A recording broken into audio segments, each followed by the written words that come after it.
आज की जो हमारी ये मीटिंग है वो इसलिए हमने किया है क्योंकि बहुत सारे स्टूडेंट्स, हर किसी का मतलब काफी स्टूडेंट्स, वो अपना मतलब उनका ये रहता है कि सर अब तो 3 महीने 4 महीने बच्चे, इतने में हमारी कैसे तैयारी होगी, क्या ऐसा हमें करना है कि तैयारी अच्छी से अच्छी हो जाए। या फिर सबसे बड़ी प्रॉब्लम तो ये होती है जो उन्होंने अभी स्टडी स्टार्ट की उनके दिमाग में सबसे पहले यही होता है कि 3 मंथ्स में तैयारी कैसे हो सकती है, तो पॉसिबल ही नहीं। ठीक है, तो इसके बाद हमने ये मीटिंग बुलाई है सारे ही स्टूडेंट्स के लिए। आपको 3 महीने 4 महीने में तैयारी हो सकती है तो कैसे करनी है, उसमें हमें करना है। तो ज्यादातर तो सब लोग 3 के लिए एलिजिबल होंगे, कोई ऐसा तो नहीं है जो नेक्स्ट ईयर के लिए एलिजिबल है या। हेलो। हाँ, आवाज आ रही?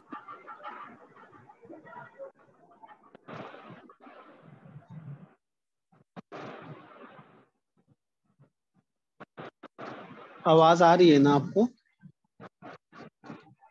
यस सर, आ रही जी है। सर, आ रही है। हाँ,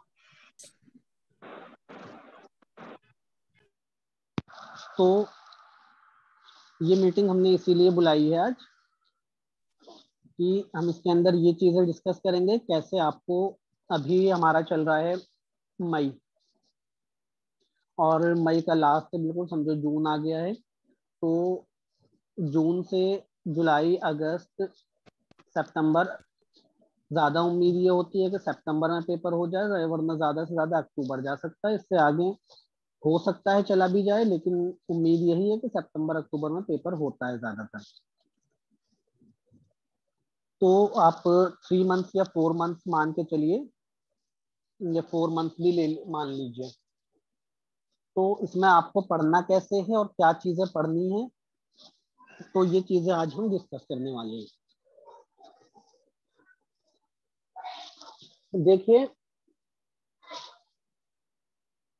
जो यहाँ पर चीज, सबसे पहली चीज जो प्रॉब्लम आती है हर स्टूडेंट्स के साथ, बहुत सारे आधे से ज्यादा आप में से वो होंगे जिनकी जॉब चल रही होती है, जो जॉब के साथ स्टडी करते हैं, और कुछ वो होते हैं जो जॉब नहीं करते, सिर्फ स्टडी पर ही फोकस करते हैं। तो दोनों चीजें सबसे पहले हम डिस्कस करेंगे कि क्या करना है, कैसे। तो यहाँ पर देखिए, सबसे वो लोग, एक तो ये है कि आपको सिलेक्शन लेना है, और एक ये है कि आपको रैंक लानी है अच्छी से अच्छी। ज्यादातर लोग यहाँ पर, काफी लोग वो भी होंगे जो पहले से आप लोग पढ़ाई कर रहे हैं और कुछ काफी कुछ पढ़ चुके हैं, तो उनकी मैं बात नहीं कर रहा हूँ। इंशाल्लाह वो लोग सिलेक्शन तो उनका हो ही जाएगा अगर अच्छे से आपने पढ़ाई की हुई है। बात हम कर रहे हैं उन लोगों की जो लोग जॉब करते हैं या फिर जॉब नहीं भी कर रहे हैं, उन्होंने अब इस वक्त पे पढ़ाई स्टडी स्टार्ट की है। ठीक है, तो जो लोग जॉब करते हैं उनके लिए सबसे पहले ये है कि आपके लिए सबसे पहला फोकस जो होना चाहिए, आपको बिल्कुल भी नहीं ये सोचना है कि सिलेक्शन आपका नहीं होने वाला। सबसे पहला फोकस आपको अपनी स्टडी पर करना है, और दिमाग में ये रखना है कि मुझे कैसे भी करके, ज्यादा से ज्यादा आप स्टडी कर सकते हैं, बिल्कुल कर सकते हैं, कोई मुश्किल काम नहीं है। लेकिन अगर आप 3 to 4 आवर्स भी निकाल पा रहे हैं अपनी स्टडी के लिए, अब से लेकर एग्जाम तक, तो आप सिर्फ इतना फोकस करिए कि जो इम्पोर्टेंट आपके सब्जेक्ट हैं कम से कम वो, और उसमें भी वो चीजें जो इम्पोर्टेंट, कि कोई भी सब्जेक्ट होता है, पढ़ना तो सभी कुछ होता है। मान लीजिए कि आपका मौलजात है, या फिर आपका जामिउल अदविया है, या फिर उसूल तिब है, तो आप एक बार पेपर्स देख सकते हैं या फिर डिस्कस कर सकते हैं कि कौन सी चीजें ऐसी हैं जो हमें ज्यादा अच्छे से करनी चाहिए, जहां से ज्यादा क्वेश्चंस आते हैं। तो कम से कम हमें पक्का तो पढ़ना तो हर चीज है, एक बार दो तो कम से कम 2-3 बार हर चीज पढ़ी हुई होनी चाहिए, बिल्कुल जरूरी है। क्वेश्चन कहीं से भी आ सकते हैं, और अब तो जब से AIA PGET स्टार्ट हुआ है आपका, तब से पहले तो होता ये था कि जो कॉमन सब्जेक्ट थे वो ये था कि आप मुआलजात पढ़ लीजिए, जामिउल क्या कहते हैं अदविया पढ़ लीजिए, और उसूल तीन, और साथ में आपको रोम्स कह रहा हूँ, सर्जरी और पीएसएम, ये 5 सब्जेक्ट अगर आप पढ़ के गए हुए हैं तो पहले तकरीबन इसमें से 100 क्वेश्चन में से 70-80 क्वेश्चंस इसमें से ही आ जाया करते थे, जब तक AIA PGLT नहीं था। 2016 से पहले की मैं आपसे बात कर रहा हूँ। लेकिन जब से AIA PGLT स्टार्ट हुआ है तो तब से जो हम देख रहे हैं अब तक, अब कोई भी ऐसा सब्जेक्ट नहीं है जिसको हम ये कह पाए कि ये चीज, कि इस सब्जेक्ट को हमें क्या कहते हैं छोड़ देना है। कोई भी सब्जेक्ट ऐसा नहीं है जिसको हम छोड़ सकते हैं। क्यों? ऐसा इस वजह से है कि कोई भी सब्जेक्ट ऐसा नहीं है जिसको हम छोड़ सकते हैं। क्यों? हर साल हम देखते हैं कि जो रेयर सब्जेक्ट थे जिनको हम नहीं पढ़ते थे, छोड़ देते थे ये सोचकर कि इसमें से नहीं आता है, वही सब्जेक्ट सबसे ज्यादा इस वक्त पर आ रहे हैं। और हर बार हर साल ऐसा होता है कि कोई ना कोई ऐसा सब्जेक्ट आ जाता है। जैसे आप 2000 अभी 2021 की बात कर लीजिए, 2020 की बात कर लीजिए। 2020 के अंदर क्या हुआ है, 2020 के अंदर पैथोलॉजी के कितने क्वेश्चंस थे? 23 क्वेश्चंस आए हुए थे, जबकि पैथोलॉजी एक ऐसा सब्जेक्ट है जिसको ज्यादातर लोग छोड़ के जाते थे कि इसमें से नहीं आता है। फिर उसके बाद एनाटॉमी, एनाटॉमी के अंदर अक्सर लोग ये छोड़ के जाते हैं, थोड़ा बहुत पढ़ लेते थे एनाटॉमी, उसमें से आते थे 4-5 क्वेश्चन। लेकिन एनाटॉमी से अभी जल्दी के ही 1-2 साल पहले के पेपर में 8 या 7-8 क्वेश्चन है। या फिर इसको भी आप छोड़ दीजिए, आप बात कर लीजिए ENT की, ENT या आई की। ENT और आई के अभी आप 2 साल पहले का पेपर उठाएंगे, उसमें 7 क्वेश्चन ENT और आई से आए हुए हैं, जिसको कोई छूता भी नहीं था पहले, कि इसमें से क्वेश्चंस नहीं आते, कभी आ भी जाता तो कोई एक आध क्वेश्चन आ जाता था। ठीक है। या फिर आप बात कर लीजिए स्किन की, स्किन आप लोग नहीं पढ़ते थे, स्किन से इसी बार के पेपर में क्वेश्चंस हैं 3-4 क्वेश्चंस। या फिर उसके अलावा तारीख तिब की आप बात करेंगे, इस साल के पेपर में ही तारीख तिब के 7 क्वेश्चंस आए हुए हैं, जो कि हम तारीख तिब अक्सर छोड़ के जाते थे या फिर सोचते थे एक आध कोई क्वेश्चन आएगा, और आता था, एक आध ही क्वेश्चन आता था। लेकिन इस साल के, तो मेरा कहने का मतलब ये है, इस वक्त ऐसा तो बिल्कुल भी नहीं है कि हम कोई भी सब्जेक्ट छोड़कर जाएं जिसको अच्छी रैंक लानी है। ठीक है। तो जिसको अच्छी रैंक लेकर आनी है, वो जो ये सोचता है कि मैं टॉप 10 या टॉप 20 या टॉप 50 के अंदर रहूं, तो उसको तो कोई भी सब्जेक्ट छोड़ना नहीं है, हर चीज पढ़कर जानी ही जानी है। क्वेश्चंस कहीं से भी आ सकते हैं, जब से AIA PGET स्टार्ट हुआ है उसके बाद से। लेकिन जिन लोगों को, जो लोग जॉब में बिजी हैं, बाकी चीजें उनके साथ में चल रही हैं, या फिर पढ़ने में मतलब एवरेज स्टूडेंट भी होते हैं बहुत सारे, या फिर कुछ बहुत अच्छे होते हैं। ऐसा भी होता है कि अगर आपके पास 3 to 4 मंथ है, मैं आपको अपना बता रहा हूँ, अभी क्या कहते हैं, जो हम लोगों ने कोचिंग स्टार्ट की थी पिछले साल, तो मैं इसलिए सिर्फ बता रहा हूँ कि आपके हौसले के लिए, कि ऐसा बिल्कुल भी नहीं है। अगर आप ये सोचते हैं कि 3 या 4 महीने बचे हैं, आप अच्छी रैंक नहीं ला सकते हैं। जो मैंने कोचिंग स्टार्ट की थी पिछले साल अप्रैल में, हमारी कोचिंग स्टार्ट हुई थी। अप्रैल में 2 या 4-5 स्टूडेंट होंगे, स्टूडेंट जो ज्वाइन हुए थे, वो मई या जून में जाके स्टूडेंट ज्वाइन हुए। और उसके बाद रिजल्ट आप सब लोग जानते ही हैं हमारा रिजल्ट क्या था। 3 या 4 महीने की सबकी स्टडी थी, मई जून में सबने ज्वाइन किया था, ज्यादातर लोगों ने। और क्या कहते हैं, माशाल्लाह सबसे अच्छा रिजल्ट, और सब टॉप रैंकर्स में ज्यादा, बहुत ज्यादा स्टूडेंट थे हमारे वहां से। तो वो सारे कौन थे? वो सारे वही थे जिन्होंने सिर्फ 3 या 4 महीने ही स्टडी की थी। सिर्फ मैं ये बात आपको इसलिए बता रहा हूँ, आपके अंदर एक हौसला पैदा हो कि हम कर सकते हैं, जरूर कर सकते हैं, क्यों नहीं कर सकते। तो सबसे पहले तो आपको अपनी हिम्मत नहीं हारनी है कि अब चीजें पॉसिबल नहीं है, तो इसको तो आप दिमाग से बिल्कुल निकाल दीजिए। बाकी स्टडी स्टार्ट करनी है, आप अपने दिमाग में ये बैठाइए। माइक आप लोग बंद कर लीजिए, मैं अभी टाइम दूंगा आपको पूछने का, जिसको जो भी पूछना होगा आप पूछिएगा। ठीक है। तो हमारी बात चल रही है कि जो स्टूडेंट्स ये चाहते हैं कि वो अच्छी से अच्छी रैंक लेकर आए, तो बिल्कुल पॉसिबल है, आप 3 महीने में, 4 महीने में बिल्कुल कर सकते हैं।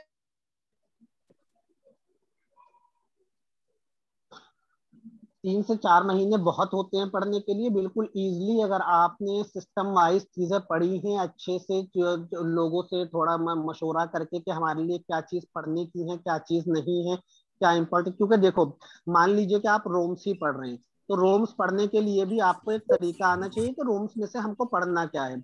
आप सर्जरी पढ़ रहे हैं रोम्स से, सर्जरी कितने पेजेस में है? 40 to 50 पेजेस में पूरी सर्जरी है। लेकिन उन 40 to 50 पेजेस में पूरी सर्जरी तो है, लेकिन उसमें से 40 से 50 पेज जितने भी हैं सर्जरी के, उसमें से आपको पढ़ना कितना है वो इम्पोर्टेंट है। पूरा बिल्कुल भी नहीं पढ़ना होता है। बहुत सारी चीजें ऐसी होती हैं जो हमारे काम की बिल्कुल भी नहीं है। उसमें से क्या इंपॉर्टेंट है, मुश्किल से आप अगर निकालेंगे पूरे सर्जरी में 25 to 30 पेजेस मिला जुला के हमें पढ़ने वाले होंगे, जो हम टोटल उसमें से निकालेंगे। तो ज्यादातर चीजें ऐसी होती हैं जो इम्पोर्टेंट नहीं होती। हम जबरदस्ती उसके अंदर खाली अपना दिमाग लगा रहे होते, ना ही वो चीजें समझ आ रही होती हैं। तो सबसे पहले तो अपना लेवल देखना है कि हमारा AIA PGET का लेवल क्या होता है, किस तरह से। उसके लिए लेवल देखने के लिए आपको क्या करना है, लेवल देखने के लिए आपको करना ये कि आप प्रीवियस पेपर्स उठाएंगे। प्रीवियस पेपर्स भी आपको दिमाग में उठाने के लिए ये रखना है कि आप सिर्फ ये नहीं सोचेंगे कि आपने अभी इस साल का पेपर उठा लिया, आपने देखा कि यार पेपर तो बहुत आसान है। तो इस लेवल को आपको नहीं देखना, उससे पहले के भी पेपर उठाने हैं आपको। आप 2020 का पेपर उठा लीजिएगा, 2021 का पेपर उठा लीजिएगा। तो लेवल जो है, या फिर 2018 का पेपर आप उठा लीजिएगा। कभी आसान भी आता है, मुश्किल भी आता है। एक पेपर को देख के, क्योंकि बहुत सारे क्या कहते हैं स्टूडेंट ज्यादातर जो होते हैं वो ये देख रहे होते हैं कि अभी पिछले साल जो पेपर आया है वो क्या आया है। तो ये गलती आप बिल्कुल भी नहीं करेंगे कि आप सिर्फ पिछले साल के पेपर को देख के अपना एक लेवल सेट कर लें कि यह पेपर आसान आता है। और अगर वो पेपर आसान आया भी था तो ऐसा नहीं है कि उसके अंदर बहुत ज्यादा मार्क्स आ गए थे। वो सारी रेयर चीजें थी जो नहीं, आसान तो थी, बिल्कुल आसान थी, लेकिन ऐसी चीजें थी जिसको हम छोड़ देते, यार इतना आसान कहाँ पूछा जाएगा। तो ज्यादातर क्वेश्चंस में ऐसी चीजें पूछी गई थी। तो एक तो हमें उससे ये सबक सीखना है कि हमें छोड़ना कुछ भी नहीं है, आसान समझ के चीजों को नहीं छोड़ना है। दूसरा, अपना जो हम लेवल सेट कर रहे हैं, वो लेवल सिर्फ एक पेपर देख के कि हमने पिछले साल का पेपर देखा उसको सेट देख के हमने अपना लेवल सेट कर लिया, तो ऐसा नहीं करना है। बल्कि हमें करना ये है कि हमें 3 4 5 साल के पेपर्स पीछे के देखने हैं कि उसमें किस तरह के क्वेश्चंस पूछे गए। जब आप उन पेपर्स को उठाएंगे तो उसमें से 2 या 3 पेपर आपको, जैसे 2019 का पेपर आप लेंगे काफी आसान है, 2022 का पेपर आप लेंगे काफी आसान है। लेकिन जब आप 2020 का, 2021 का, 2018 का उठाएंगे तो वो आपको कहीं ना कहीं इन पेपर्स के मुकाबले डिफिकल्ट लगेगा, और काफी डिफिकल्ट लगेगा। तो अपना लेवल आप सेट करिए कि मीडियम पेपर रहता है, ना ही आसान होता है ना ही ज्यादा मुश्किल होता है। तो सबसे पहले अपना एक लेवल सेट करना है कि हमें पढ़ना क्या है। बुक में से नहीं समझ में आता है, बहुत सारे लोग होते हैं, आप उनसे पूछ सकते हैं कि क्या चीजें इंपॉर्टेंट हैं क्या नहीं है। मैं हमेशा अवेलेबल होता हूँ, आप हम मुझसे कभी भी पूछ सकते हैं। कोई भी स्टूडेंट पूछता है मैं जरूर बताता हूँ, और आंसर भी सबको ही मैं करता हूँ ऐसा, और फिर जल्दी से जल्दी जितना आंसर हो सकता है मैं करता हूँ। तो आप लोगों को मेनली आपको अपनी स्टडी स्टार्ट करनी है ये सोच के कि आपको अच्छी से, सबसे पहली चीज जो रैंक लाने के लिए इम्पोर्टेंट होती है वो ये होती है कि आपको अपने दिमाग में रखना है कि मुझे टॉप 10 में कैसे भी आना है। ये चीज मजाक वाली नहीं कह रहा हूँ। आप जब अपने दिमाग में टॉप 10 रखेंगे और सही से रखेंगे, हाँ मुझे टॉप 10 आना ही आना है, तो कहीं ना कहीं आप टॉप 10 के लिए पढ़ाई भी करेंगे। जब आप टॉप 10 के लिए पढ़ाई, पहले ही आप सोच ले यार बस सिलेक्शन हो जाए, फिर बाकी तो हम क्या कहते हैं को हमें कुछ नहीं चाहिए। अगर आपने सिर्फ सिलेक्शन सोचा हुआ है तो आप ये बात मान के चलिएगा कि 200 रैंक पे सिलेक्शन अगर होता है तो आपकी रैंक 400 और 500 प्लस चली जाएगी। लेकिन अगर आपने टॉप 10 टॉप 20 के हिसाब से तैयारी की तो आप उम्मीद कर सकते हैं आप कहीं 50 और 100 या 200 के अंदर दिखाई देंगे, या इंशाल्लाह टॉप 10 या टॉप 20 में दिखाई देंगे। तो तैयारी आपको हमेशा जैसी भी करनी है, दिमाग में अपने हौसले आपको बुलंद रखने हैं, और हौसले बुलंद होने के साथ उसी एतबार से आपको स्टडी करनी है। तो जब स्टडी जब ही होती है जब आपके दिमाग में एक आपका टारगेट सेट होता है कि मुझे इतनी रैंक कैसे भी लेकर आनी है, तो आप स्टडी भी करेंगे उसी रैंक के हिसाब से। फिर उस रैंक को लाने के लिए आपको पढ़ना क्या है। तो हमारी जो बात चल रही थी वो बात ये चल रही थी कि आप, बहुत सारे स्टूडेंट्स होते हैं जो जिनकी जॉब भी कर रहे होते हैं, साथ में आपका क्या कहते हैं स्टडी भी चल रही होती है। और बहुत सारी जॉब्स ऐसी होती हैं जो बहुत ज्यादा हेक्टिक होती हैं, टाइम नहीं मिलता है। या बहुत सी जॉब्स ऐसी होती हैं जहाँ पर क्या कहते हैं इतना हेक्टिक नहीं होता। तो पहले हम उनकी ही बात कर लेते हैं। उन लोगों को करना ये है कि कम से कम अगर आपको टाइम नहीं मिल पा रहा है जॉब के साथ, तो कहीं ना कहीं अगर आपकी मान लीजिए ज्यादा से ज्यादा आपकी जॉब 12 घंटे की ही होगी, इससे ज्यादा नहीं होगी। या होती भी है तो अगर 24 आवर्स जो लोग ड्यूटी करते हैं तो उनका 1 या 2 दिन गैप होता है, उसके बाद फिर उनकी जो दोबारा से 24 आवर्स लगती है, हफ्ते में 1 या 2। तो अगर आपकी 12 घंटे की जॉब ज्यादा से ज्यादा, वैसे तो 8 ही घंटे की होती है, लेकिन अगर 12 घंटे भी आप जॉब कर रहे हैं तो कहीं ना कहीं हॉस्पिटल में आपको टाइम मिलता है, ठीक है। हॉस्पिटल में भी आप अपनी चीजें सेट कर लीजिए कि आपको 5-10 मिनट भी मिल रहे हैं, आप अपने कागज पे कुछ भी चीजें लिख के ले जाइए। मान लीजिए कि नबाती दवाएं हैं आपके पास, नबाती दवाएं आपने 5 दवा किसी कागज पे लिख ली। हॉस्पिटल में आप मोबाइल नहीं खोल सकते, कोई ये मोबाइल खोल सकते हैं तो ठीक है। या फिर 5 दवाएं आपने लिखी नबाती, आपने अपना एक टारगेट सेट किया कि यार मुझे ये हॉस्पिटल के अंदर अंदर रह के मुझे टाइम नहीं मिलेगा, लेकिन तब भी कैसे भी करके मैं अपनी 5 ड्रग्स ये याद करूंगा नबाती। तो एक तो चीजें आपको ये चीजें सेट करनी होंगी कि आपको टाइम कहाँ से मैनेज करना है। उसके अलावा आपको हॉस्पिटल के अंदर नहीं टाइम मिलता, हॉस्पिटल के बाहर आके आपको 12 घंटे के अलावा कहीं ना कहीं अपना एक टाइम टेबल सेट करिए। 2 से 3 घंटे भी अगर आप निकाल पा रहे हैं, 12 घंटे आपकी ड्यूटी है, 1 आध घंटा आपका आने जाने में लगेगा। उसके अलावा आप 3 to 4 आवर्स हेलो। स्टडी करेंगे। हेलो। हाँ। वालेकुम, बोलो। अच्छा। 3 to 4 आवर्स आप स्टडी करेंगे तो 16 to 17 आवर्स हो जाते हैं। बाकी आपको छह से अच्छा सात अच्छा। घंटे आपको 6 से 7 घंटे आपको सोने वोने का जो भी चाहिए होता है वो चाहिए, वो जरूरी होते हैं। सर इन लोग को म्यूट कर दीजिए आप। माइक किसका ऑन रहा है? माइक बंद कर लीजिए जी। प्लीज माइक बंद कर लीजिए। हाँ ठीक है। तो हमारी बात चल रही है अभी हॉस्पिटल्स की। तो आप अगर 3 आवर्स भी स्टडी के लिए निकाल रहे हैं तो आप अपने 3 आवर्स को एक जगह पर बांट लीजिए कि मुझे 4 या 4 या 5 सब्जेक्ट पढ़ने हैं। 4 या 5 सब्जेक्ट आप किस तरह से पढ़ेंगे? वो इस तरह से पढ़ेंगे, अपने दिमाग में आप एक चीज रख लीजिए कि आपको यूनानी के सब्जेक्ट पढ़ने ही पढ़ने हैं, तीनों सब्जेक्ट रोजाना। आप हाफ एन आवर भी पढ़ेंगे, हाफ एन आधा आधा घंटा आप तीनों सब्जेक्ट को दे रहे हैं। क्योंकि मैं सिर्फ उनकी बात में कर रहा हूँ जो हॉस्पिटल में ड्यूटी करते हैं, 3 घंटे अगर वो निकाल सकते हैं तो भी उनके लिए काफी है। आपको यूनानी के सब्जेक्ट रोजाना पढ़ने ही पढ़ने हैं, ये उनके लिए भी है जो हॉस्पिटल ड्यूटी करते हैं और जो हॉस्पिटल ड्यूटी नहीं करते हैं। ठीक है। तो यूनानी सब्जेक्ट क्यों जरूरी होते हैं? यूनानी सब्जेक्ट इसलिए जरूरी होते हैं कि आपको पता है कि उसूल तिब है, आपको पता है कि क्या कहते हैं जामिउल अदविया है या रहबर मौलजात है। ये 3 सब्जेक्ट आपके पास कितने पेजेस हैं टोटल मिला जुला के? रहबर मौलजात के 210 220 कितने पेजेस हैं उसके अंदर टोटल। उसके अलावा जामिउल अदविया में 140 पेजेस। और उसूल तिब में सब कुछ नहीं पढ़ना होता, काफी सारी चीजें छोड़नी भी होती हैं। तो टोटल मिला जुला के 200 पेजेस आप उसको मान लीजिए कि उसमें से पढ़ने होंगे। और उसमें से भी काफी कुछ चीजें क्या इंपॉर्टेंट है उसूल तिब में, वो आपको कहीं ना कहीं अंडरलाइन करके चीजें निकालनी होंगी। तो इन 300-400 पेजेस में से आपको ये पक्का है कि कहीं ना कहीं आधा पेपर आपका 50 से 60 क्वेश्चन तो आने ही आने हैं। ज्यादा आ जाए तो वो एक अलग बात है, इतना तो आएगा ही। आधा पेपर आपका इन्हीं 3 सब्जेक्ट में से आना है। बाकी फिर हम जब मॉडर्न की बात करते हैं वो बहुत ज्यादा वास्ट हो जाता है, उसके अंदर कहाँ से क्वेश्चन आ जाए और फिर इतने सारे सब्जेक्ट। तो हमें अपनी सिलेक्शन को पक्का करने के लिए इन 3 सब्जेक्ट का होना जरूरी है हमारे पास। इसलिए कभी भी एग्जाम तक के लिए ये 3 सब्जेक्ट आपको कभी भी नहीं छोड़ने हैं, चाहे कोई भी दिन हो।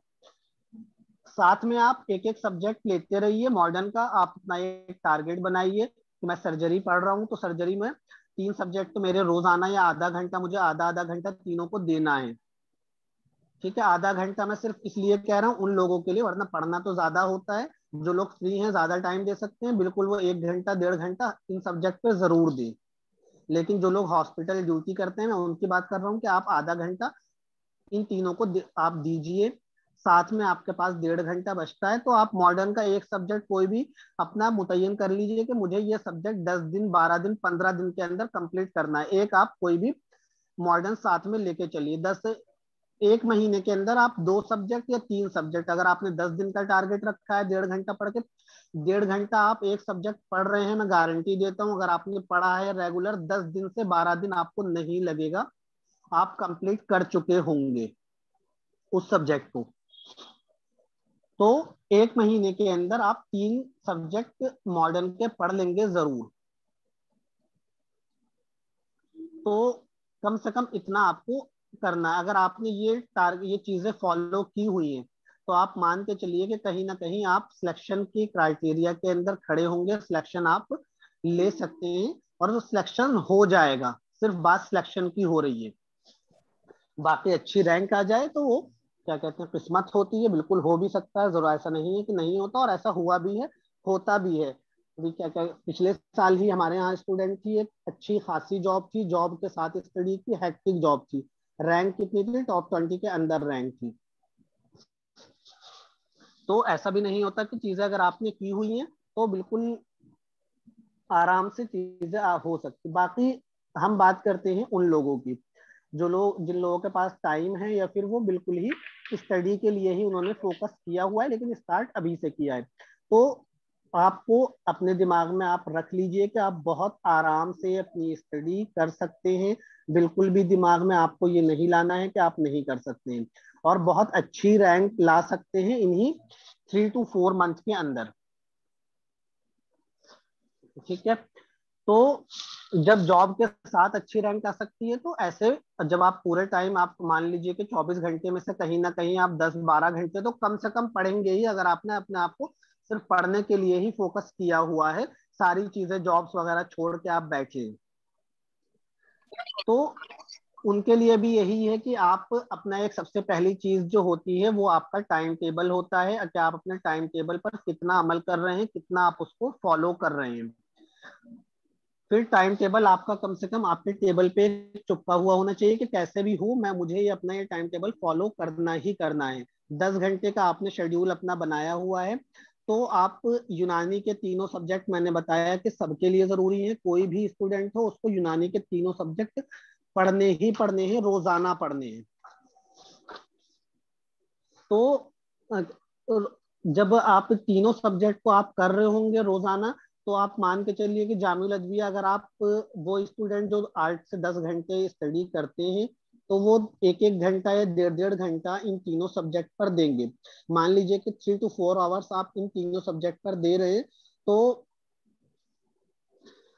आप इसको मंथली आप 2 बार तो जरूर पूरा कर लेंगे, जरूर। ऐसा नहीं, मतलब आप तीनों रहबर मौलजात में थोड़ा सा टाइम जरूर लग सकता है, 20 दिन हो सकता है लग जाए पढ़ने में, अगर आप पहली या दूसरी बार पढ़ रहे हैं, ये थोड़ा सा ज्यादा भी लग जाए। ठीक है, लेकिन जामिउल अदविया और आपका उसूल तिब, अगर आप सही से टॉपिक वाइज चीजों को पढ़ रहे हैं, तो 20 डेज के अंदर आपका जरूर कंप्लीट हो जाता है। तो मंथली आप मान के चलिए कि इन तीनों सब्जेक्ट को आप 2 बार तो खत्म नहीं कर, 2 बार अगर नहीं भी उस जामिउल अदविया, तो आपका जरूर खत्म हो जाएगा हर महीने 1 बार। ठीक है, और जब बल्कि 2 बार, 1 बार नहीं बल्कि 2 बार आराम से कंप्लीट होगा। और बाकी दोनों सब्जेक्ट जो है आपके 1 बार से ज्यादा ही हो जाएंगे, कम से कम दूसरी बार की रीडिंग जो आपकी लग रही होगी वो आधा। ये मैं सिर्फ बहुत कम वाला बता रहा हूँ, जो लोग बिल्कुल कम कर सकते हैं, सिर्फ 1 से 1.5 घंटा आप दे रहे हैं और बहुत स्लो स्लो दे रहे हैं। लेकिन अगर आप रेगुलर दे रहे हैं तो आप मंथली उसको कंप्लीट कर लेंगे हर सब्जेक्ट को, और दूसरी बार भी तकरीबन आपका खत्म होने वाला होगा। जामिउल अदविया जरूर हो जाएगा, तीसरी बार भी स्टार्ट हो जाएगा आपका। तो इन तीनों सब्जेक्ट को तो आप लीजिए, साथ में आप अपने मॉडर्न सब्जेक्ट जो है उसमें सब इंपॉर्टेंट सब्जेक्ट जितने होते हैं उनको ज्यादा उसमें रखिए। देखिए, मैंने आपको बताया कि हर सब्जेक्ट से क्वेश्चंस आते ही आते हैं। ठीक है, तो हर सब्जेक्ट को हमें पढ़ना है, लेकिन इंपॉर्टेंट क्या है हमारे लिए, उनको पढ़ना, उनको तो जरूर पढ़ना है, बाकी सारे सब्जेक्ट हम पढ़ाई करेंगे। कैसे, क्या क्या इंपॉर्टेंट होता है। सर्जरी है, पीएसएम, किसी भी सब्जेक्ट से क्वेश्चन आते हैं, मान लीजिए स्किन से आ जाएं, या फिर मैंने बताया ईएनटी से क्वेश्चन आ जाएं, या फिर तारीख तिब से आ जाएं, कहीं से भी आ जाएं, लेकिन पीएसएम और सर्जरी से जरूर आएंगे 6-7 क्वेश्चन। 6-7 क्वेश्चन इससे तो आने ही आने हैं, चाहे अदर वो किसी भी सब्जेक्ट से आ रहे हो। तो ये 2 सब्जेक्ट आपके लिए सबसे ज्यादा इंपॉर्टेंट रखते हैं। तो इन दोनों सब्जेक्ट को आप हमेशा रखिए कि ये दोनों सब्जेक्ट मुझे पढ़ने ही पढ़ने हैं रोजाना। जो लोग 10 घंटे 8 घंटे स्टडी कर रहे हैं, इन दोनों सब्जेक्ट को और यूनानी के ये 5 सब्जेक्ट आपके रोज के हैं। अगर ये 5 सब्जेक्ट आपके अच्छे, अगर ये 5 सब्जेक्ट आपके अच्छी तरह तैयार हैं, तो आप मान के चलिए कि आप कहीं ना कहीं 70 से 80 क्वेश्चन के आसपास आप गए हुए हैं, जो आपने पढ़े हुए होंगे या फिर आपको आ रहे होंगे आराम से, अगर आपके अच्छी तरह तैयार हैं। बाकी अदर सब्जेक्ट आपको, वो आप अपना एक टाइम शेड्यूल बनाएंगे कि आप मंथली किस सब्जेक्ट को कितना टाइम आप दे पा रहे हैं। तो सबसे पहली चीज, आपका शेड्यूल एक फिक्स होना चाहिए कि 3 घंटे आपने, 3 या 4 घंटे आपने यूनानी पढ़ दिए रोजाना। उसके अलावा आपने आधा घंटा या 1 घंटा क्या कहते हैं पीएसएम पढ़ दिया, ये सर्जरी पढ़ दिया 1 घंटा। बाकी आपके पास बचते हैं अभी भी 5 घंटे के बाद 3 to 4 आवर्स अभी भी बचते हैं। इन 3 to 4 आवर्स में आपको क्या करना है? इन 3 to 4 आवर्स में आपको करना ये है कि आप कि जो अदर सब्जेक्ट हैं, इसके अलावा टॉक्सिक है, फॉरेंसिक है, एनाटॉमी है, पैथोलॉजी है, और क्या कहते हैं आपका, ये तो चारों ज्यादा इंपॉर्टेंट हैं। इसके अलावा मेडिसिन से भी क्वेश्चंस आ जाते हैं, लेकिन मेडिसिन से ज्यादा क्वेश्चन आते हैं वो यूनानी वाले मौलजात ही पूछे जाते हैं। ठीक है, लेकिन पढ़ना तब भी है, मेडिसिन को भी कम से कम 1 या 2 रीडिंग तो होनी चाहिए उसकी भी, या फिर स्किन की भी जो इंपॉर्टेंट डिजीज है आपकी, 1 आध रीडिंग उसकी भी जरूर होनी चाहिए कि कहीं अगर क्वेश्चन हो सकता है क्लिक हो जाएगा। ज्यादा ध्यान हमें नहीं देना है, लेकिन कम से कम 1 बार या 2 बार जरूर पढ़ना है जो अदर सब्जेक्ट होते हैं। ठीक है, या फिर इसके अलावा जो ऑफ्थेल्मोलॉजी है, जो इम्पोर्टेंट सब्जेक्ट हैं, वो ऑफ्थेल्मोलॉजी में जो इम्पोर्टेंट टॉपिक्स हैं, ठीक है, उनमें आप डिजीजेस को क्या कहते हैं, जो ज्यादा होती हैं डिजीजेस, मशहूर ज्यादा डिजीज है, उनको थोड़ा थोड़ा सा देख लें। आई के एनाटॉमी थोड़ी थोड़ी सी देख लें, या फिर ईएनटी के अंदर भी आपको क्या कहते हैं जो इम्पोर्टेंट डिजीज है वो देख ले। तो मतलब सुपरफिशियली चीजें आप 1-2 बार जरूर देख लें, इतना डीप जाके इन सब्जेक्ट को नहीं लेना है। डीप किनको लेना है? डीप आपको लेना है पीएसएम सर्जरी जरूर लेना है। साथ में अगर आप डीप थोड़ा जाना चाहते हैं, और मतलब ये 5 सब्जेक्ट तो आपके रोज के हैं ही, अदर में आपको डीप अगर जानना है तो आप एनाटॉमी में डीप में जाइए, ठीक है, क्योंकि एनाटॉमी से 4-5 क्वेश्चन आपको मिलेंगे। और क्या कहते हैं एनाटॉमी में आपको पढ़ना क्या है, कम से कम अगर आपने, मैं कम के लिए बता रहा हूँ, जो लोग अगर सिर्फ क्या कहते हैं चाहते हैं कि सिलेक्शन में हो जाए ठीक से, तो एनाटॉमी के अंदर अगर आप पीजी मेड इजी भी पढ़ लेंगे तो आप मान के चलिएगा PG made easy only 7 page की बुक है। एनाटॉमी जो उसके अंदर दिया हुआ है ओनली 7 या 8 पेज। ठीक है, तो 7 पेज में से भी जो इम्पोर्टेंट है वो मुश्किल से 5 पेजेस हैं, बाकी 1-2 पेज एक्स्ट्रा में उतना डीप में जाने का हमें नहीं होता है। तो अगर आपने 5 पेजेस भी पढ़े हैं तो आप मान के चलिएगा अगर एनाटॉमी के 5 क्वेश्चन आते हैं तो 5 में से 3 क्वेश्चन इन्हीं 5 पेज में से होंगे जरूर।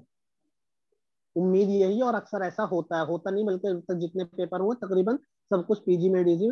मतलब मैं ये नहीं कह रहा हूँ कि सिर्फ आप पीजी मेड इजी पर ही फोकस करके जाइए, उसके अलावा नहीं पढ़ेंगे, बिल्कुल पढ़ेंगे उसके अलावा, लेकिन पीजी मेड इजी भी आप एनाटॉमी देख लिए तो कहीं ना कहीं 5 में से 3 क्वेश्चन भी आपके निकल जा रहे हैं, तो वो काफी कुछ। क्योंकि ऐसा तो नहीं होता है कि 5 के 5 क्वेश्चन बहुत सारे लोग कर भी देते हैं, लेकिन ज्यादातर होता ही है कि 5 में से 3 या 4 क्वेश्चन ही एनाटॉमी के कर पाते हैं।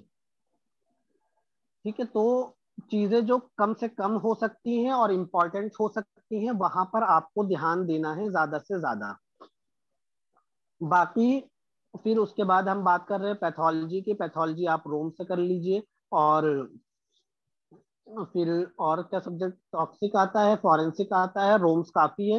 टॉक्सिक और फॉरेंसिक के लिए आप पीजी मेडिजी भी रेफर कर सकते हैं, उसमें भी अच्छा दिया हुआ है। तो अगर पीजी मेडिजी रेफर करिए या फिर रोम्स, दोनों भी, अगर अगर जो लोग ज्यादा अच्छा वो करना चाहते हैं तो क्योंकि पीजीमेडीजी की जो टॉक्सिक है, फॉरेंसिक है, या वो रोम से काफी कुछ चीजें दोनों में डिफरेंस हैं।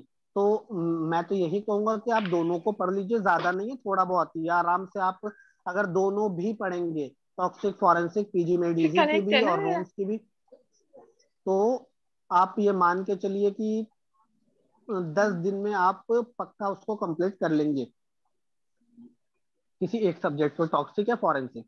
10 डेज से ज्यादा आपको नहीं लगने वाला दोनों से पढ़ने में। तो बाकी हमारे जो सब्जेक्ट बचते हैं उसके अलावा ऑब्स बचता है, गायनी बचता है। तो ऑब्स और गायनी के लिए आपको, अगर जो लोग रोम से पढ़ रहे हैं ठीक है, लेकिन अगर अगर आप कॉन्सेप्चुअल चीजों को पढ़ना चाहते हैं तो आप साक्षी अरोड़ा पर जा सकते हैं, अगर किसी को डिटेल में जाना है तो, वरना रोम्स काफी है। ठीक है, क्योंकि क्या कहते हैं, साक्षी अरोड़ा जो है काफी कॉन्सेप्चुअल चीजें जो है उसको पढ़ने में याद भी हो जाती हैं, और कॉन्सेप्चुअल बुक है, काफी अच्छी बुक है इसकी। तो अगर आप ज्यादा अच्छी रैंक वो नहीं करना चाहते हैं तो आप उसके लिए आप उस पर जरूर जाइएगा, साक्षी पे, वरना रोम्स भी जो लोग कर रहे हैं ठीक है, कोई वो नहीं है उसके अंदर। तो मेनली आपको अपने ये सब्जेक्ट आप करेंगे जितना इसके अंदर इंपॉर्टेंट है। सबसे पहली चीज, आप किसी भी चीज को पढ़ने बैठेंगे तो उसमें आप ये देखिए कि इंपॉर्टेंट क्या है। आपको नहीं पता है, मैं सिर्फ आपको अब खुलासा बता रहा हूँ पूरी मीटिंग का, कि जो आप कोई भी सब्जेक्ट पढ़ने बैठ रहे हैं, किसी भी टॉपिक को पढ़ने बैठ रहे हैं, उसमें आप सबसे पहली रीडिंग जो आपकी होती है उसको आपको अंडरलाइन करना है खुद से, कि क्या चीजें मुझे इसमें इंपॉर्टेंट लग रही हैं। अगर आपने अंडरलाइन नहीं किया, दोबारा पढ़ने बैठेंगे, दोबारा से A to Z आप दोबारा से पढ़ेंगे, आपको फिर नहीं पता चलेगा क्या इंपॉर्टेंट मैंने लगाया था, क्या नहीं लगाया था।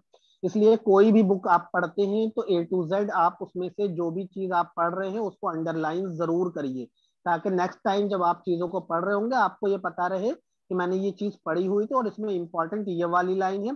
तो एक पेज में मुश्किल से मुश्किल आपको 8 लाइन 10 लाइन इंपॉर्टेंट मिलती है जो आपके काम की होती है, उसके अलावा आपको ज्यादा इंपॉर्टेंट नहीं मिलता है। मैं बात रोम्स की कर रहा हूँ। तो क्योंकि पीजी के लिए हमें इतना ज्यादा थ्योरी की तरह चीजों को नहीं पढ़ना होता है कि हम एक एक चीज पढ़ रहे हैं, बल्कि सिर्फ हमें पॉइंट उठाना होता है कि क्या पॉइंट है।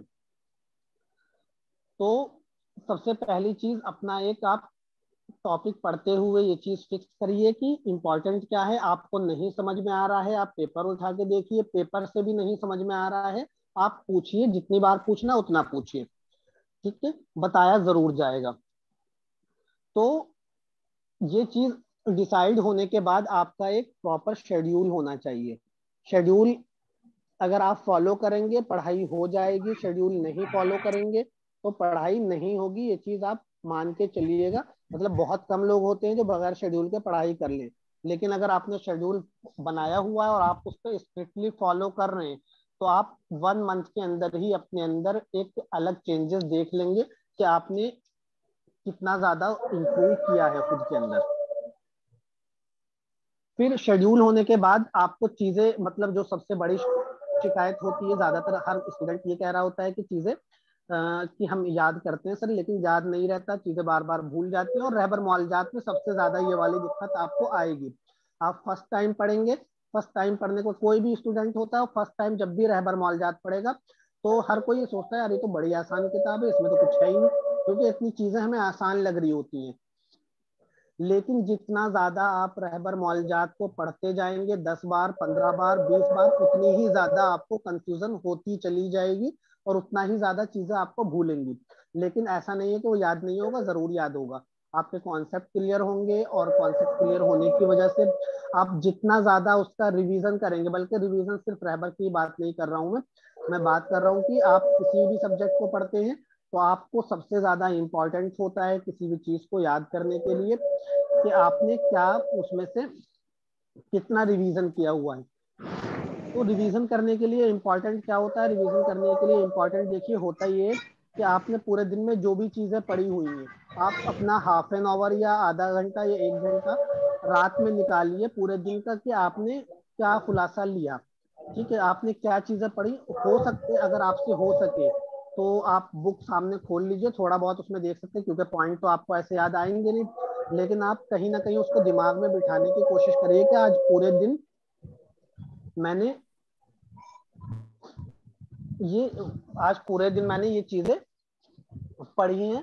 तो अगर आपने रात में जाके आप सोच रहे हैं चीजों को कि हाँ मैंने पूरे पूरे दिन में ये चीजें हासिल की, एक तो ये होता है। दूसरी चीज जो इम्पोर्टेंट होती है वो ये कि आप बुक खोल के जो भी पूरे दिन में आपने पढ़ा है उसको जल्दी जल्दी आप एक बार और रीड कर लें, आधे घंटे में 45 मिनट में, जो भी आपको लगे। तो समझिए कि ये आपका एक तरह से रिवीजन होगा पूरे दिन का।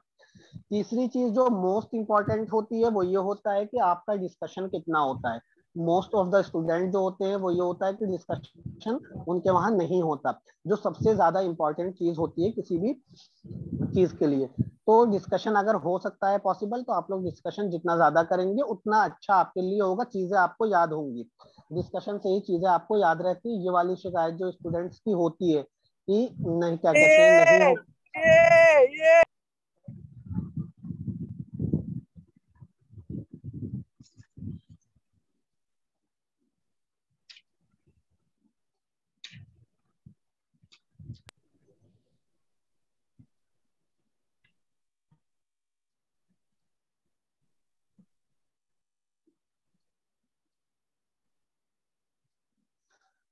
जी,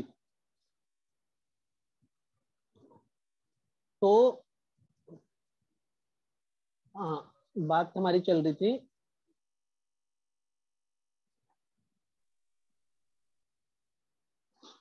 हाँ, कहाँ पे मैं बता रहा था डिस्कशन के बारे में आपको। तो डिस्कशन जितना ज्यादा आप अच्छे से करेंगे उतनी चीजें आपको क्लियर होती चली जाएंगी। ठीक है, तो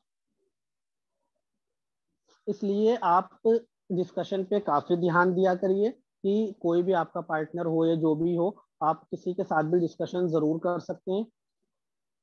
तो किसी भी चीज को याद करने के लिए जो भी चीज आपने दिन भर में पढ़ी है, पीछे की आपको जो भी चीजें आपने पढ़ी हुई है किसी भी सब्जेक्ट को, तो उसको आप जब डिस्कशन में लाएंगे वो चीजें आपको रिवाइज होती चली जाएंगी। और ये जो शिकायत होती है कि चीजें भूल जाती है, कहीं ना कहीं उसमें काफी कुछ कमी आएगी और चीजें आपको याद रहेंगी। तो आप इस चीज को बनाइए कि डिस्कशन आपका होना चाहिए प्रॉपर, रिवीजन होना चाहिए प्रॉपर, और क्या कहते हैं जो आपका शेड्यूल है वो आपका फिक्स होना चाहिए पढ़ने के लिए। तो आप मान के चलिए अगर आपने अपना एक टारगेट बनाया हुआ है कि 1 महीने के अंदर मुझे ये सब्जेक्ट्स पढ़ने हैं, यूनानी के तीनों सब्जेक्ट आपको रोज ही पढ़ने हैं, और उसके अलावा माइक बंद कर लीजिए।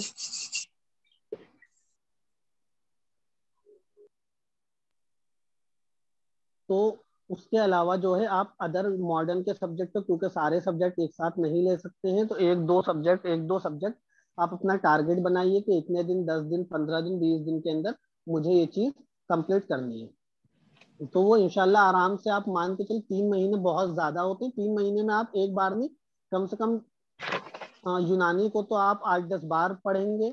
और मॉडर्न सब्जेक्ट को अगर आप 10-10, 15-15 दिन लेके चल रहे हैं तो आप मान के चलिए कि आप कहीं ना कहीं 2 रिवीजन तो आप कर लेंगे हर सब्जेक्ट का इन 3 महीनों के अंदर। तो इसलिए सब लोग इस पर एक तो फोकस करें, और बाकी क्वेश्चंस आप जितने ज्यादा लगा सकते हैं प्रीवियस क्वेश्चंस लगाइए, या फिर कहीं पर भी आपको क्वेश्चंस मिलते हैं जितने ज्यादा आप अटेम्प्ट कर सकते हैं, तो वो जितना ज्यादा आप करेंगे वो इम्पोर्टेंट होगा।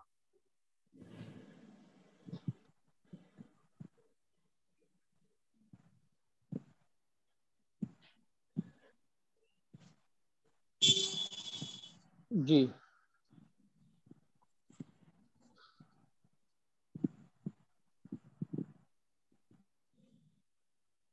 तो बहरहाल यही ये चीज है कि आप क्या कहते हैं क्वेश्चन ज्यादा से ज्यादा लगाइए। कहीं पर भी आपको कोई भी क्वेश्चन मिले तो आप उसको अटेम्प्ट करके, सिर्फ अटेम्प्ट नहीं करना है किसी भी क्वेश्चन को, आप एक पेपर कोई भी मान लीजिए प्रीवियस पेपर कर रहे हैं बैठ के, प्रीवियस पेपर में आपको जो क्वेश्चन आता था वो आप टिक करेंगे, जो नहीं आता था वो आप टिक करेंगे। या क्या कहते हैं कोई एक भी आप टिक करिए, जो आता है वो कर लिए, या जो नहीं आता है वो कर लीजिए। पेपर सॉल्व करने के बाद जितने क्वेश्चंस आपको उसके अंदर नहीं आए हैं उनको याद करना इंपॉर्टेंट है। सिर्फ क्वेश्चन को देख के, मान लीजिए आप टेलीग्राम पे कोई भी क्वेश्चन करते हैं या फिर टेस्ट सीरीज वगैरह ज्वाइन की हुई है, तो टेस्ट सीरीज पे आप कोई भी क्वेश्चन करते हैं तो सिर्फ आप पेपर अटेम्प्ट कर लें, तो ये बिल्कुल भी ऐसा आपका उसको पेपर दे के कोई फायदा नहीं है। पेपर दे के बिल्कुल भी फायदा नहीं है जब तक कि आपने उस पेपर को करने के बाद दोबारा से उसको देखा नहीं, रिव्यू नहीं किया कि मैंने क्या गलतियां की हैं, और गलतियां की भी हैं तो कैसे की हैं, किस तरह की मेरी गलतियां हुई हैं। अपने पेपर को देखना जरूरी है कि मैं क्या गलती कर रहा हूँ, कहाँ पर कर रहा हूँ, कैसे कर रहा हूँ। तो सबसे ज्यादा इम्पोर्टेंट, काफी जो आपकी इसमें पेपर के लिए इम्पोर्टेंट होता है वो ये होता है जिससे आपका काफी ज्यादा इम्प्रूवमेंट आता है। और फिर उस गलती को देखने के बाद जो कुछ आपने गलतियां की हैं उसको आपको याद करना जरूरी है। चाहे आप उसको लिख के याद करिए, आपकी एक कॉपी होनी चाहिए जिस पर आप जो भी क्वेश्चन गलत करते हैं वहां पर आप नोट कर दें। तो क्या कहते हैं उसको, उसके बाद वो क्वेश्चंस आपको याद हो जाए। ये ना हो कि आज भी हमने गलत किया, उसके बाद कल दोबारा से हम उसको गलत कर रहे हैं उसी क्वेश्चन को, तो फिर फायदा ही क्या हुआ। या फिर पेपर हमने दे दिया, पेपर देने के बाद उसको कभी दोबारा देखा ही नहीं हमने गलत क्या किया था, बस स्कोर पता चल गया, बस ठीक है। तो फिर आपका पेपर देने का फायदा क्या हुआ। मतलब यही हुआ ना कि जो चीज आपको आती थी वो आई है, कुछ नया आपकी नॉलेज में इजाफा नहीं हुआ। नया नॉलेज में इजाफा जब होगा जब आपने गलतियां जो की थी वो सीखी होंगी, जो गलतियां की थी उन क्वेश्चंस को याद किया होगा। तो एक पेपर से अगर आपको 4 क्वेश्चन 5 क्वेश्चन भी याद हो जा रहे हैं तो आप मान के चलिए कि उतना काफी है।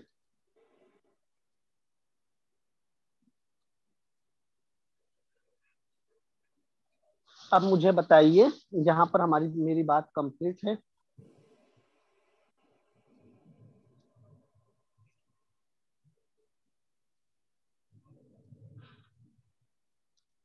अब किसी को कुछ पूछना हो तो बोलिए आप।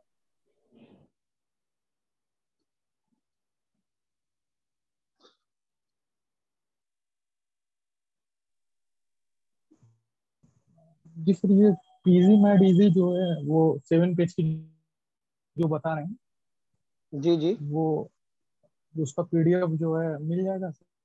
हाँ बिल्कुल मिल जाएगा, मुझे बता देना, मैं भेज दूंगा, मुझे मैसेज कर देना। किसी को जी कुछ सर, भी हम पूछना हो तो टेलीग्राम पे बोलिए मैसेज आप में कर से। दे रहे हैं तो सर दे दीजिए। सर वो सादिया हाँ, को ज्वाइन कर लीजिए प्लीज, वो ज्वाइन होना चाह रही है प्लीज। मेरे पास अभी कुछ ऐसा वो नहीं आ रहा है नोटिफिकेशन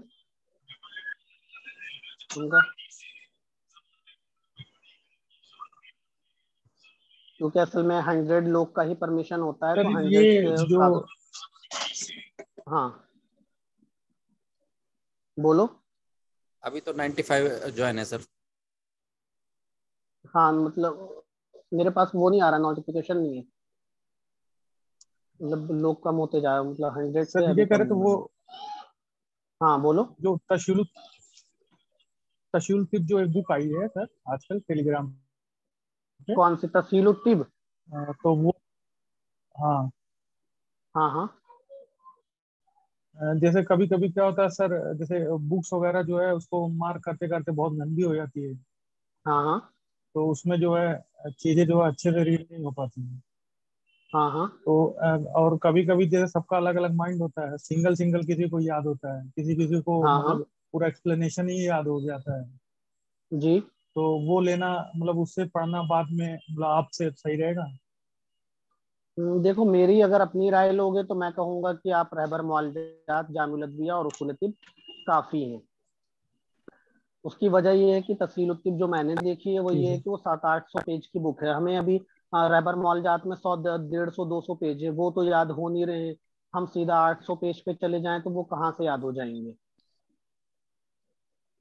और ऐसा भी नहीं है कि रहबर मौलजात से क्वेश्चंस जी नहीं आते हैं, काफी सारे क्वेश्चंस तकरीबन आ जाते हैं, उसी से एक आध ही क्वेश्चन कोई बाहर से आता है।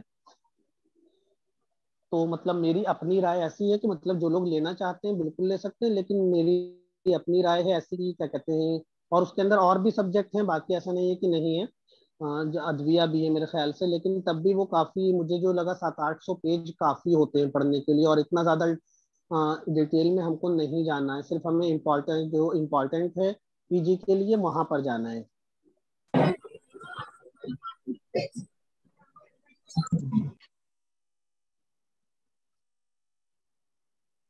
और मतलब और फिर होता ये है कि ज्यादातर लोग, जो आप में से जितने भी लोग होंगे, मैं अगर कह भी दूं कि आप उस बुक को ले सकते हैं, तो आप में से ज्यादातर लोग होंगे वो रहबर मुआलजात पढ़ चुके होंगे, जामिउल अदविया पढ़ चुके होंगे, उसूल तिब पढ़ चुके होंगे। तो अब आप नई बुक बदलें, तो वो तो मैं बिल्कुल भी नहीं कहूंगा कि आपको बुक बदलनी चाहिए। जो चीज आप पढ़ चुके हैं उसी को जितना ज्यादा रिवाइज करिए, वो ज्यादा इंपॉर्टेंट है।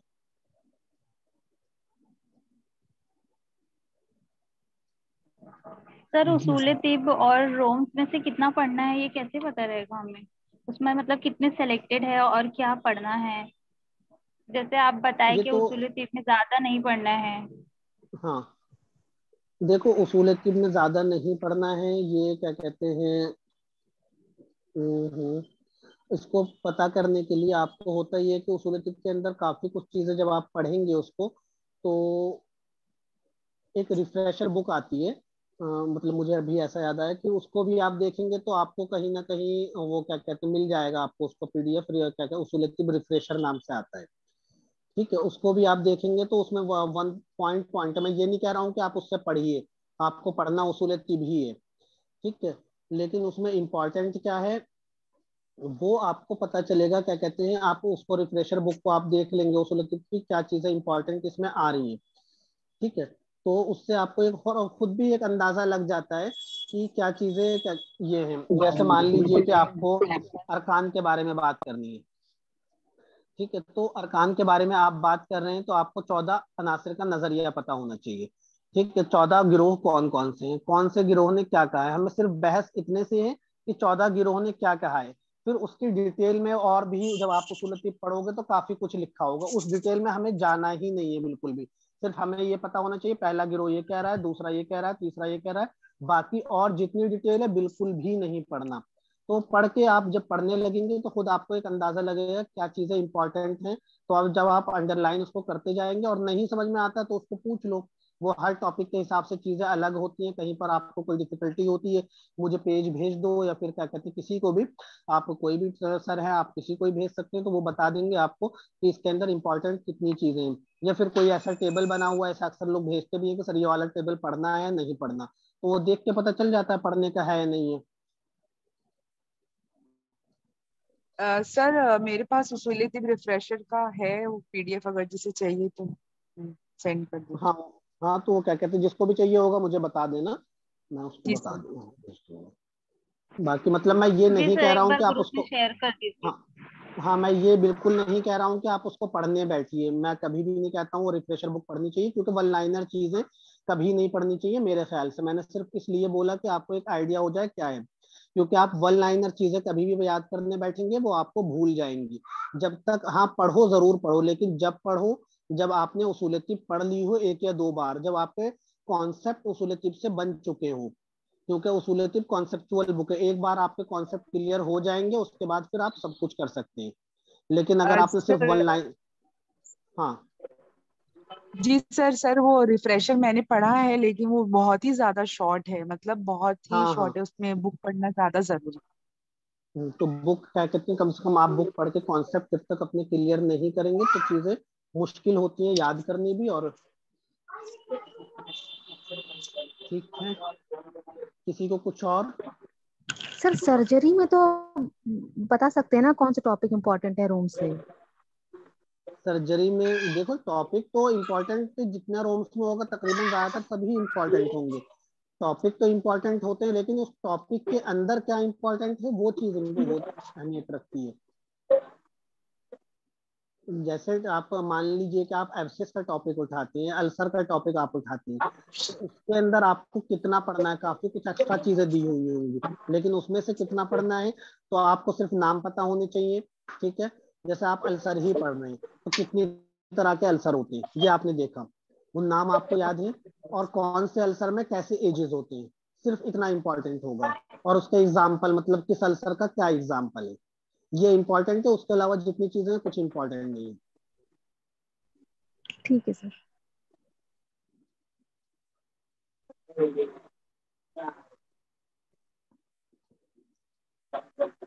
और कुछ पूछना है बोलिए।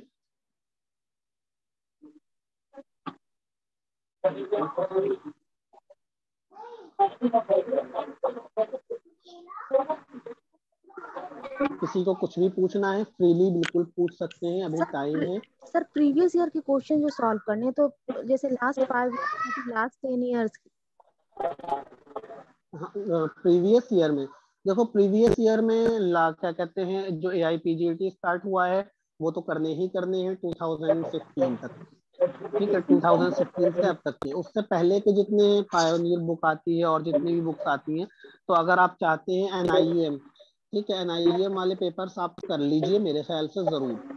बाकी और उसके अलावा और भी पेपर्स हैं, मतलब आप उस पर जाएंगे प्रीमियर वगैरह तो वो काफी ज्यादा डिफिकल्ट हो जाता है। चाहते हैं अच्छी रैंक आप जो लोग चाहते हैं वो लोग उसको भी करें, जरूर करें, लेकिन कम से कम आपको NIEM वाले पेपर जो है वो कर लेने चाहिए।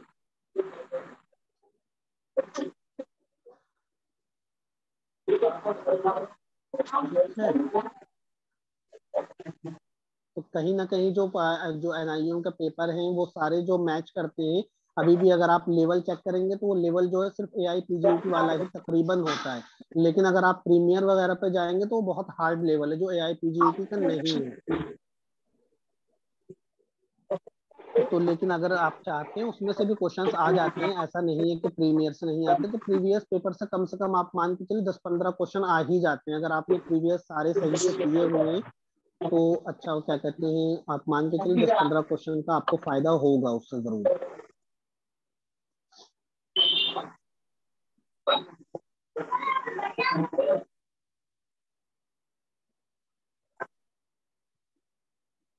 कुछ और बोलिए, किसी को पूछना है बोलिए।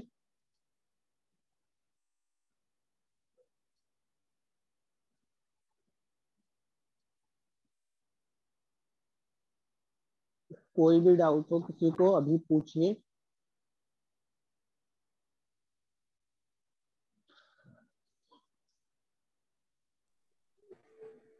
सर फादे कबीर और शरीयत बाप की क्या इम्पोर्टेंस है AIPGT में? इफादे कबीर और मुहसनुल अदविया और शरीयत बाप। मखजनुल अदविया और शरे असबाब, ठीक है, अच्छा क्वेश्चन है। देखिए शरे असबाब की जब हम बात करते हैं तो शरे असबाब मैं कहूँगा कि नहीं पढ़ना है आपको। आप रहबर मौलजात पढ़ रहे हैं उतना काफी है, उसी को जितना पक्का कर सकते हैं करिए। हो सकता है एक आध क्वेश्चन बाहर से आ जाए, सब कुछ वैसे रहबर से ही आ जाता है। अगर कोई चाहता है अलग से पढ़ना तो जब पढ़े पहले रहबर मौलजात, आप कोई भी टॉपिक पढ़ रहे हैं तो आप इतना कर सकते हैं कि अगर आपने अच्छे से याद कर ली है रहबर मौलजात, आपको अपने ऊपर कॉन्फिडेंस आ गया है, या नहीं भी कॉन्फिडेंस आया है, आप चाहते हैं कि आप शरे बाब पढ़ें, तो आप सिर्फ इतना कर सकते हैं कि आप रहबर मौलजात का आपने टॉपिक पढ़ा, मान लीजिए कि आपने सुदा पढ़ा, ठीक है, तो सुदा सादा आप पढ़ रहे हैं, सुदाए बारिद पढ़ रहे हैं, तो उसको पढ़ने के बाद आप शरह बाब को कंसल्ट करिए। शरह बाब में आप उस शरह बाब के अंदर वो टॉपिक आप पढ़ेंगे, आपको लगता है कि कुछ इसमें अलग से कोई पॉइंट इंपॉर्टेंट दिया हुआ है, तो उसको आप सिर्फ अपनी बुक पे रहबर मौलजात पे नोट कर लीजिए। ये नहीं कि आप बार बार शरह बाब ही बार बार पढ़ते जा रहे हैं, आपको पढ़नी रहबर मौलजात ही है। ये जब मैं कह रहा हूँ जब आप कोई बहुत ही ज्यादा अच्छा चाह रहे हैं कि मैं काफी कुछ अच्छा कर जाऊं, तो बस उनके लिए कि आप सिर्फ एक बार कंसल्ट कर सकते हैं। आपको कोई चीज इंपॉर्टेंट लगती है तो अपने रहबर पे आप लिख लें उसको उसी जगह पर कि ये चीज अलग से एक पॉइंट आपने नोट किया, बस। वरना फिर मैं यही कहूंगा कि आप सिर्फ रहबर मौलजात पढ़ें, उतना काफी है। अगर एक क्वेश्चन मान लीजिए कि एक आध क्वेश्चन ही बाहर से आता है, अगर आया भी तो आप एक क्वेश्चन के लिए पूरी शरह असबाब पढ़ने जाएंगे तो ये तो बहुत बड़ी बेवकूफी है। तो क्या कहते हैं उतना अच्छा खासा टाइम जाएगा, उतने में आप जो आपके 8-9 क्वेश्चन जो रहबर मुआलजात से आने वाले हैं उन्हीं को आप और पक्का कर सकते हैं, वो आपके गलत ना हो। बाकी फिर बात बचती है इफादे कबीर की। इफादे कबीर इफादे कबीर अच्छी बुक है, बिल्कुल पढ़नी चाहिए, लेकिन इफादे कबीर आप जब पढ़िए जब आपने उसूल तिब पढ़ ली हो, उसूल तिब के ऊपर आपको कमांड आ चुकी हो। क्योंकि आप मान लीजिए कि आप इफादे कबीर पढ़ रहे हैं, उसूल तिब नहीं पढ़ रहे। बहुत से स्टूडेंट होते हैं वो ये करते हैं कि इफादे कबीर पढ़ते हैं उसूल तिब नहीं पढ़ते, तो ये मतलब ऐसा बिल्कुल नहीं करना चाहिए। क्योंकि देखिए इफादे कबीर के अंदर सारी चीजें नहीं है, सिर्फ उमूर तबिया है, या फिर अगर आप वाली ले लेंगे मुजमल ले लेंगे तो उसके अंदर कुछ टॉपिक्स अलग से हैं, ठीक है। तो जो टॉपिक्स अलग से हैं उसके अंदर, लेकिन उतने नहीं है जितने के उसूल तिब के अंदर सारी चीजें कवर कर रखी हैं, ठीक है। तो वो कहीं ना कहीं चीजें वो सारी चीजें छूट जाती हैं आपकी। इफादे कबीर को पढ़ने से, और काफी कुछ चीजें छूट चुकी होती हैं। तो इसलिए आप पहले उसूल तिब पर कमांड हासिल करिए। अगर आपने इफादे कबीर सिर्फ पढ़ी है तो आप मान के चलिए कि अगर उसूल तिब से आपके क्वेश्चन आए हुए हैं 8 या 10, तो 8 या 10 में से 4 या 5 ही इफादे कबीर से होंगे जो आपको मिल जाएंगे, बाकी आप मिस कर जाएंगे। तो इसलिए पहले उसूल तिब जरूरी है। बाद में अगर आपको अच्छा क्या कहते हैं और अच्छा करने की कोशिश आप कर रहे हैं तो अब फिर आप इफादे कबीर पे जाइए, और जरूर जाइए, बहुत अच्छी बुक है इफादे कबीर, पढ़नी भी चाहिए, लेकिन उसूल तिब के बाद। फिर बात बचती है मखजनुल मुफरदात की। मखजनुल मुफरदात आपको सिर्फ पढ़ना है जामिउल अदविया, लेकिन आपको मान लीजिए कि बहुत सारे ऐसे मुतरादिफात ही होते हैं, ठीक है, मुतरादिफात होते हैं जो क्या कहते हैं जामिउल अदविया में कुछ कुछ नहीं है। तो आपको अगर ऐसा लगता है कि हाँ कुछ चीजें इंपॉर्टेंट उसमें से हमें लेनी चाहिए, तो आप सिर्फ उतना करिए कि मुतरादिफा, आप उस डिजीज को क्या कहते हैं उस दवा को आप खोलिए, उसके अंदर देखिए क्या चीज इसमें नहीं है, ठीक है, जामिउल अदविया में उसको आप कुछ आपको लगता है कि हाँ ये वाला नाम इंपॉर्टेंट है, ज्यादा नहीं लगेगा, थोड़े बहुत कुछ नाम होते हैं जो आपको खजाइनुल अदविया या फिर मखज़नुल मुफरदात से आपको मिलेंगे, जामिउल अदविया में नहीं मिलेंगे, तो उसको अपनी जामिउल अदविया पे नोट कर लीजिए। लेकिन प्रॉपर मखज़नुल मुफरदात पढ़ने की बिल्कुल जरूरत नहीं है, क्योंकि हमें थ्योरी नहीं पढ़नी है, हमें सिर्फ जितना जामिउल अदविया में उतने से ही मतलब है। बाकी पूरे उसके अंदर हमें नहीं जाना है कि एक पत्ता होता है और उसकी ये होती है, मतलब जो पूरी डिटेल जो हम थर्ड ईयर या क्या कहते हैं सेकंड ईयर में पढ़ते हैं, उतनी डिटेल की हमें बिल्कुल भी जरूरत नहीं। बस हाँ कहीं पर हमें जरूरत है कुछ रेफरेंस देखना है तो मखज़ूल मुफरदात को देख लेना है, बस उतना है। बाकी कुछ और आप मुतरादिफ नाम चाहते हैं तो बस उतना यही करिए कि आप मुतरादिफ नाम जामिउल अदविया में जहां पर लिखे हैं वहां पर ऐड कर दीजिए नाम, अलग से अपने पेन से उसको लिख दीजिए अगर आपको कुछ इंपॉर्टेंट लग रहा है। बस ये करना है इन तीनों बुक में आपको। और कुछ बोलिए। सर ऐसा है कि अगर कोई सब्जेक्ट से क्वेश्चन लास्ट टाइम नहीं पूछा हुआ है तो क्या मतलब उस पर ज्यादा फोकस करना चाहिए कि सब पे बराबर ही फोकस करें? मैंने बताया कि आपको 5 सब्जेक्ट पे ज्यादा फोकस करना है, बाकी एनाटॉमी पैथोलॉजी इन सब पे भी फोकस करना है, पढ़ना है जरूर, ऐसा नहीं है कि नहीं पढ़ना। आप फर्स्ट नंबर पे आप रख लीजिए कि सबसे ज्यादा जो आपको पढ़ना है यूनानी की तीनों बुक्स और क्या कहते हैं सर्जरी और पीएसएम, ये 5 तो बहुत ज्यादा पढ़ने हैं। फिर मीडियम में आपको जाना, मान लीजिए कि इनके आपको 8 से 10 रिवीजन अगर आप करते हैं अच्छी बात है, आपको 5-6 बार में आपको जाना है, जो 5-6 बार कम से कम आपका पढ़ा हुआ वो एनाटॉमी होना चाहिए, पैथोलॉजी होना चाहिए, टॉक्सिक फॉरेंसिक होना चाहिए और गायनी होना चाहिए, ठीक है। फिर आपको जो 1 या 2 बार पढ़ना है उस पर आप में स्किन आ जाएगा आपका, ठीक है, और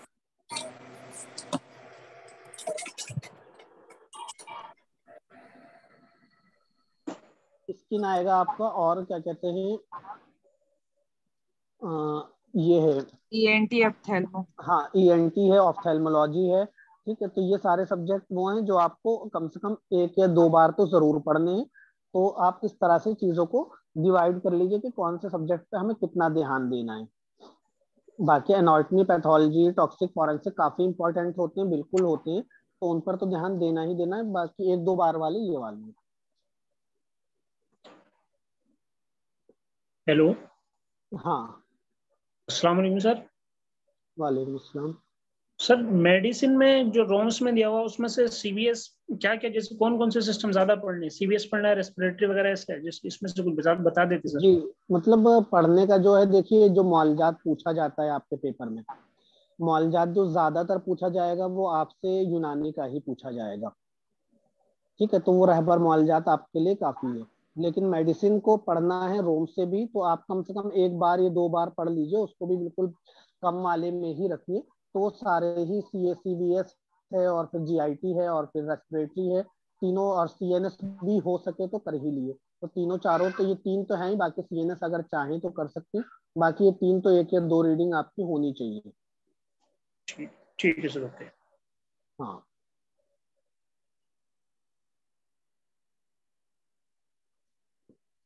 और कुछ बोलिए।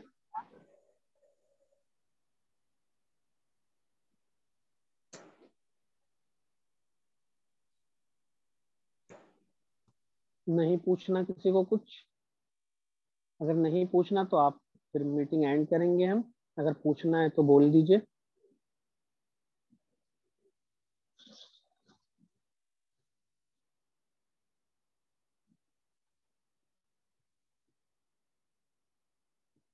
ठीक है, फिर बाकी किसी को कोई भी क्वेरी हो, कभी भी हो, आप कभी भी मुझे मैसेज कर सकते हैं। कभी भी आपको कुछ भी पूछना हो किसी भी वक्त पूछ सकते हैं। ठीक है, ओके, अल्लाह हाफिज। नहीं है ना, किसी को कुछ तो नहीं पूछना ना? ठीक।